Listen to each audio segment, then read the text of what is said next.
Dans le secret de la nuit des cimetières, les prêtres vaudous d'Haïti enterrent leurs malades au pied de la croix de Baron Samedi, l'esprit des morts.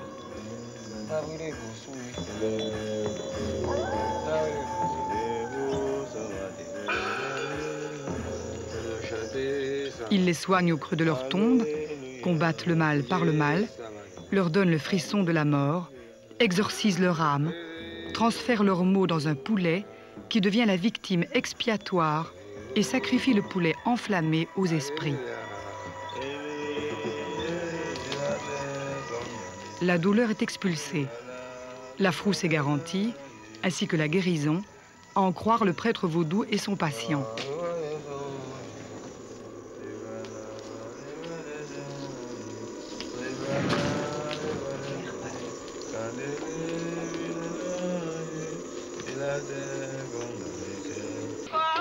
Nous débarquons en 1972 pour la première fois à Port-au-Prince. Étienne derrière sa caméra, moi avec mes interrogations. Nous rêvions de vivre l'expérience de l'intérieur. Mais par où commencer, si ce n'est en se faisant amis avec les petites commerçantes des bidonvilles? Puis, je les questionne sur le vaudou. L'air de rien, comme cela, mais avec à l'intérieur un petit serment. Peur de violer leur jardin secret. Le jour même, les voilà qui m'entraînent jusqu'au temple de leur papa, comme ils disent. Un prêtre vaudou de renom. Maître des initiés, j'ai besoin, je le sais, de ton savoir, inverser le chiffre des choses, répartir la moisson sans oublier un ouvrier et orphelin. Le Oungan Loulou m'invite le soir même à une cérémonie où les esprits prennent possession des adeptes. Les esprits vaudous, qu'on appelle mystère ou loa, sont ces passagers clandestins qui étaient descendus des navires négriers avec les esclaves. Ces esprits m'intriguent. Qu'est-ce que ces initiés peuvent bien ressentir quand ils tombent en transe et sont possédés? Je dois savoir.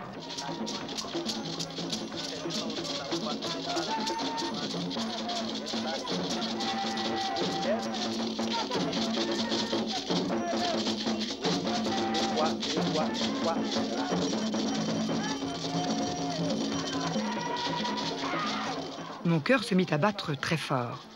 Et puis, plus rien.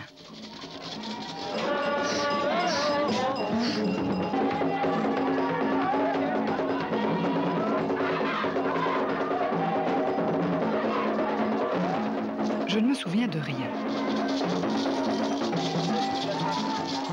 Loulou me dira plus tard que j'ai eu la chance d'être possédée par l'esprit serpent d'Ambala, celui qui, à l'origine du monde, donna la connaissance à l'homme.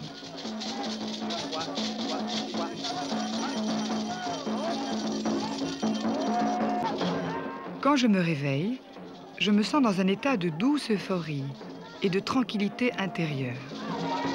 Si tu es mon initié, désormais, je ne pas les doigts de tes cachots. Qu'est-ce que c'est dans cette petite pièce que nous allons être enfermés.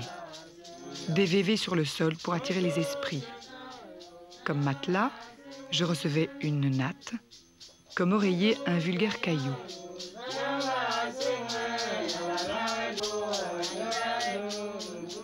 Près de ma tête, des paquets et des jarres sacrées, prêtes à contenir une partie de mon âme.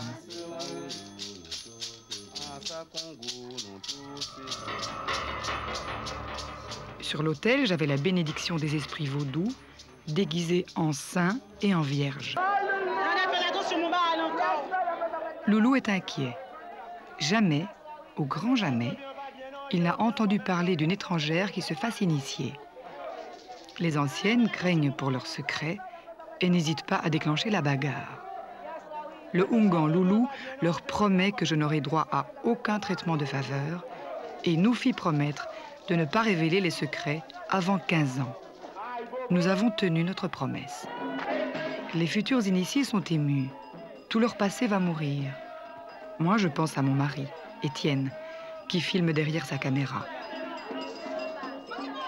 Vas-tu retrouver chez moi ce même regard confiant? Ne vas-tu pas perdre celle que tu crois connaître?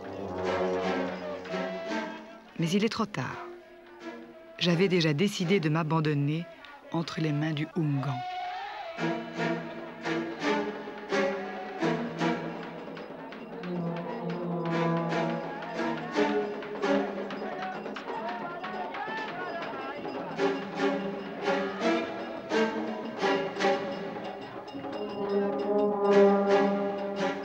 nous entraîne toutes les 13 vers la pièce secrète, le Djevo, qui signifie la mort.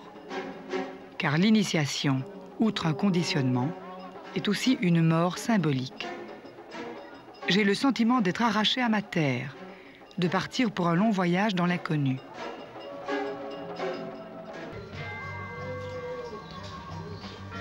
Après 15 années d'aller-retour dans le même petit village, je me sens intégrée. Bien décidée à connaître les aspects maléfiques du vaudou qui terrorise les villageois, et pendant mes activités innocentes et quotidiennes de ménagère, j'observe et écoute les récits de terreur. On me parle de zombies, de la secte occulte des Bizango, de la société secrète des sans-poils qui pactisent avec le diable. Comment faire la part du fantasme et de la réalité? Entre-temps, nous avons un fils. Je ne peux plus me permettre de m'abandonner aveuglément dans les mains d'un Oungan. On dit que les zombies hantent les cimetières, mais c'est à l'hôpital Albert Schweitzer, à Deschapelles, que je le trouvais. Comment il est mort ici à l'hôpital? Clarvius Narcisse est mort par étouffement. Son décès a été constaté par un médecin américain à l'hôpital. C'est les Bizango qui t'ont puni à cause de l'enfant que tu as fait à Dossi, ta cousine. Clarvius Narcisse avait été empoisonné par un sorcier avec de la tétrodotoxine, un poison qui est contenu dans le foie du poisson foufou et qui donne l'apparence clinique de la mort. Le sorcier sèche le foie du poisson, le réduit en poudre et le verse sur le pas de la porte que sa victime foulera. Le simple contact cutané l'étouffera en déant les 3 jours. Sa famille aura l'impression qu'il est mort. Son pouls et sa respiration auront cessé de fonctionner en apparence. Narcisse me conduit à sa tombe qu'il retrouve en ruine, ce qui l'affecte très fort. Pas les jambes trop fatiguées? Ouais. Oui, c'est Tout partout écrasé, écrasé. On avait attaché mon cercueil avec du fil métallique. Piqué avec qui bagaille? Avec clou, je t'appelle puis Clou de cercueil? clou de cercueil là, clou C'est le clou du cercueil, ça. Le clou de cercueil.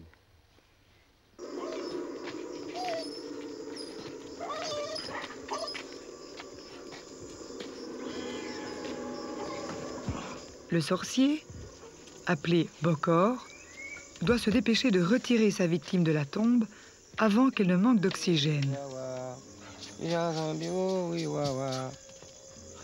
La victime, complètement traumatisée par son passage sous terre, se réveille dans un monde où il est persuadé qu'il est devenu un mort vivant.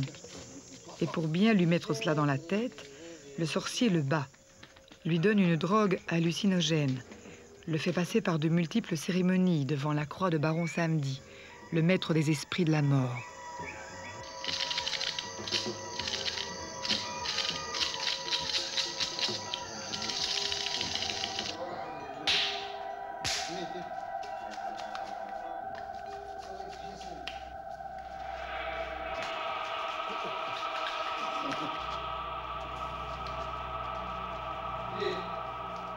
Le zombie n'est plus qu'un corps docile, vendu à un propriétaire terrien, dans une province lointaine, pour moins de 300 $.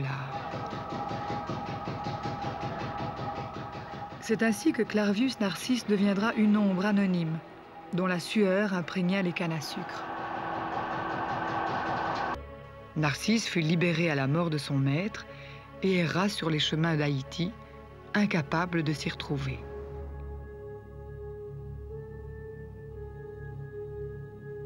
De retour dans mon petit village, celui du Oungan Altesse, il me reste une question à éclaircir, la plus terrible. Qui sont ces Bizango qu'on accuse d'avoir transformé Narcisse en zombie? Je soupçonne Altesse, qui essaie toujours de m'impressionner, tant avec son revolver qu'avec sa générosité, de faire partie des Bizango, une secte occulte qu'on appelle aussi les sans-poils et qui pratique la magie noire. À ma grande surprise, il m'invite à voir les sans-poils à l'œuvre.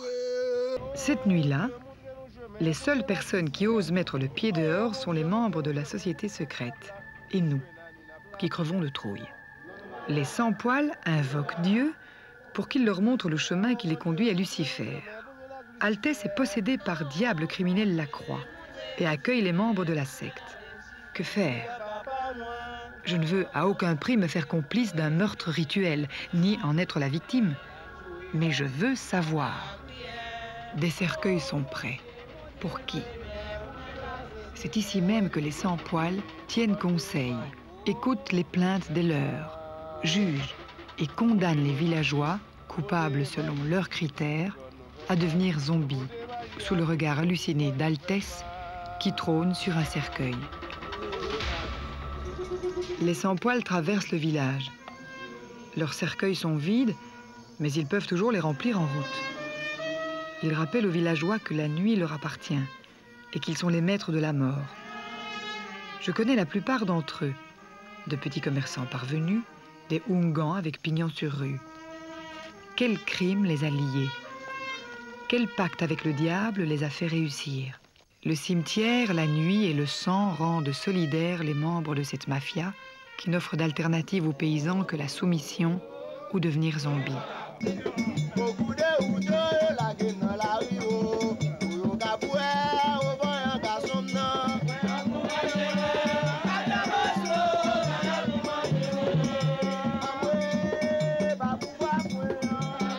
Heureusement, il n'y aura pas de meurtre rituel cette nuit-là. Pas devant nous, en tout cas. Plus tard dans la nuit, le Oungan Altès fait amener un taureau pour un sacrifice.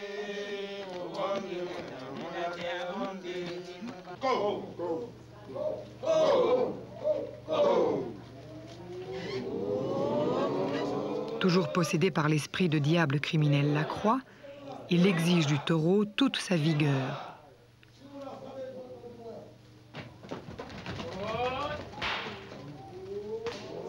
Naïvement, je veux répondre à son salut avec la main droite. Sacrilège. J'oublie qu'il fait partie de la magie noire, donc de la main gauche. Il me propose de devenir membre des sans-poils. Je le laisse dans le doute, bien décidé à arrêter là mon expérience. Comme Lucifer, qui était prêt à évincer Dieu, les sans-poils vivent au-delà des lois, forment un État dans un État, rajoutent à la misère du peuple la terreur de la nuit.